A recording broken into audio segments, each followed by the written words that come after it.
नमस्ते, मैं हूं अभिनय आकाश और आप देखना शुरू कर चुके हैं प्रभा साक्षी का खास कार्यक्रम मोस्ट रिलायबल इंफॉर्मेशन यानी एमआरआई। जीत के जोश में जरूरी आवाजें दब जाया करती हैं और हार वो आईना है जो ऐसी बातों को खाद पानी मुहैया कराता है।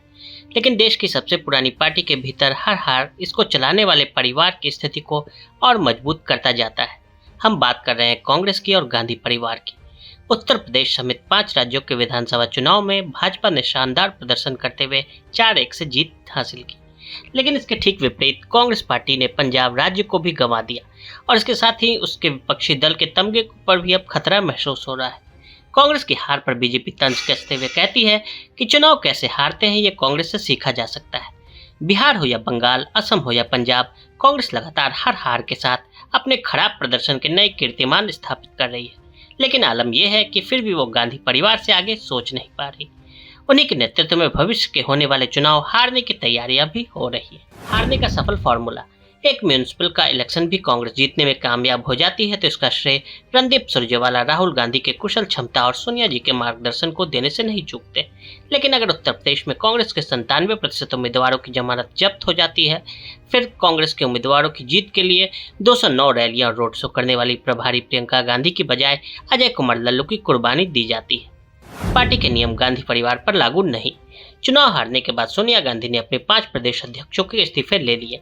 वो 5 राज्य जहां पर चुनाव हुए और कांग्रेस पार्टी हार गई। इसमें नवजोत सिंह सिद्धू का नाम भी शामिल है, जिन्हें बड़े जोर शोर के साथ गांधी परिवार ने पीसीसी का अध्यक्ष बनाया था। एक समय सिद्धू के मन में वो गलतफहमी भी गांधी परिवार ने ही डाली थी कि वो अगले मुख्यमंत्री भी हो सकते हैं। जिन 5 राज्यों में प्रदेश अध्यक्षों से इस्तीफा लिया गया, उनमें से 3 को तो अपने अध्यक्ष होने का पता ही तब चला जब उनसे इस्तीफा मांगा गया। लेकिन न तो अपने बेटे पर सोनिया गांधी ने कोई कार्रवाई की और न ही अपनी बेटी से इस्तीफा लिया।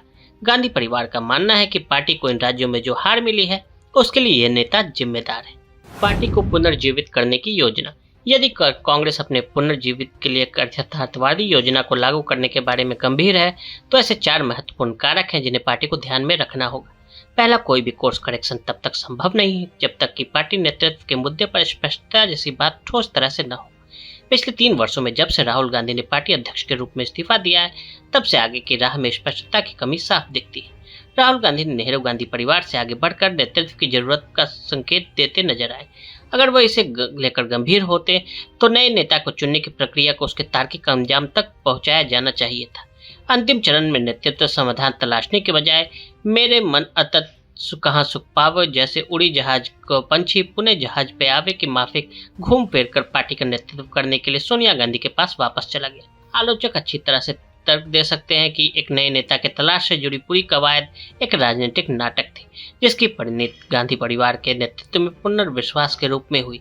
तथ्य यह है कि कांग्रेस नेतृत्व लगातार लोकसभा चुनाव में पार्टी को एक विश्वसनीय प्रदर्शन दिलाने में बुरी तरह से असफल रहा है।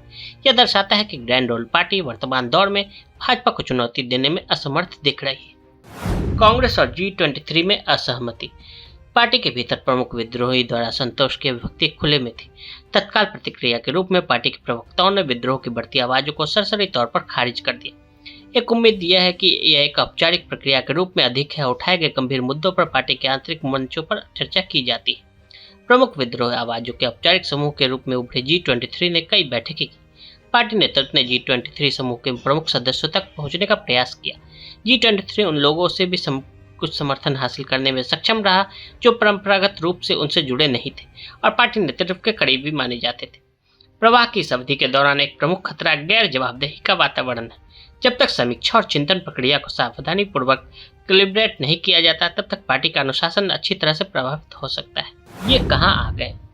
2004 का लोकसभा चुनाव अटल बिहारी वाजपेयी के सामने सोनिया गांधी की राजनीतिक हैसियत बहुत छोटी थी। अटल जी ने देश को इंडिया सैनिक का नारा दिया, यानी कि उनके कार्यकाल की वजह से देश चमक रहा है। ये पॉजिटिव कैंपेन था, लेकिन इसका असर नेगेटिव हो गया। अटल बिहारी वाजपेयी जैसे कद्दावर नेता के लिए एनडीए की सरकार हार गई। किसी ने सोचा भी नहीं था कि सोनिया गांधी अटल बिहारी वाजपेयी के सामने कांग्रेस को जीत दिलाएंगी। उन्हीं के फॉर्मूले पर एनडीए की जगह यूपीए बनेगी। इसके साथ ही उसके अंतर्गत एक गठबंधन की सरकार देश में बनेगी। ये सोनिया गांधी की युग की शुरुआत थी और गांधी परिवार के शीर्ष पर आने की वापसी। लेकिन इस मामले में राहुल गांधी का ट्रैक रिकॉर्ड तो श्रीलंका के मशहूर बल्लेबाज मारवन अटपट्टू से भी खराब है, जिनके नाम टेस्ट मैच में शतक से ज्यादा 0 पर आउट होने का रिकॉर्ड है। राहुल गांधी 17 दिसंबर 2017 से लेकर 3 जुलाई 2019 तक पार्टी अध्यक्ष रहे। 2019 में वो अपने गढ़ अमेठी से भी चुनाव हार गए। 10 अगस्त 2019 को सोनिया गांधी को वापस कांग्रेस की कमान संभालनी पड़ी, लेकिन कांग्रेस की राजनीतिक तस्वीर में कोई बड़ा फर्क नहीं आया। 2022 में यूपी में पूरी तरह से कमान प्रियंका गांधी वाड्रा के हाथों में दे दी गई और फिर भी कांग्रेस की हालत नहीं सुधरी। में राज्य आधारित दलों का उदय, इसे कांग्रेस का असमर्थ होने का प्रमाण ही कहा जाएगा कि राज्य आधारित दल भाजपा के प्रमुख चुनौती के रूप में तेजी से उभर रहे हैं। ऐसा लगता है कि अपने प्रमुख प्रतिद्वंदी के विपरीत कांग्रेस चुनाव लड़ने और जीतने की भूख खो चुकी है। भाजपा नेतृत्व के लिए चुनाव और राजनीति 24 घंटे चलने वाली गतिविधि है, जबकि इसके ठीक उलट कांग्रेस नेतृत्व के लिए शुरू होती है, थोड़े समय चलती है और उसके बाद एक लंबे विराम की अवस्था में चली जाती है। अगर कांग्रेस का मानना है कि पार्टी की एकता बनाए रखने के लिए गांधी परिवार के किसी व्यक्ति की जरूरत है, तो उन्हें इस तथ्य को भी स्वीकार करना चाहिए कि लगातार चुनाव ने साबित कर दिया है कि उनके पास वोटरों को आकर्षित करने की क्षमता नहीं है। स्पष्ट रूप से नेतृत्व की दूसरी पंक्ति को विकसित करने और सशक्त बनाने की आवश्यकता है।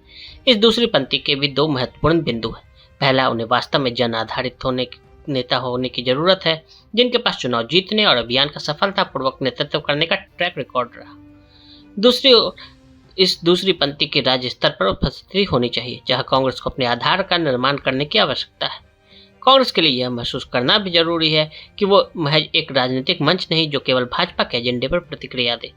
इस तथ्यों और आंकड़ों के आधार पर दिखाई देने वाले नीतिगत विकल्पों और एक विस्तृत कार्य योजना पर ध्यान केंद्रित करने की आवश्यकता होगी।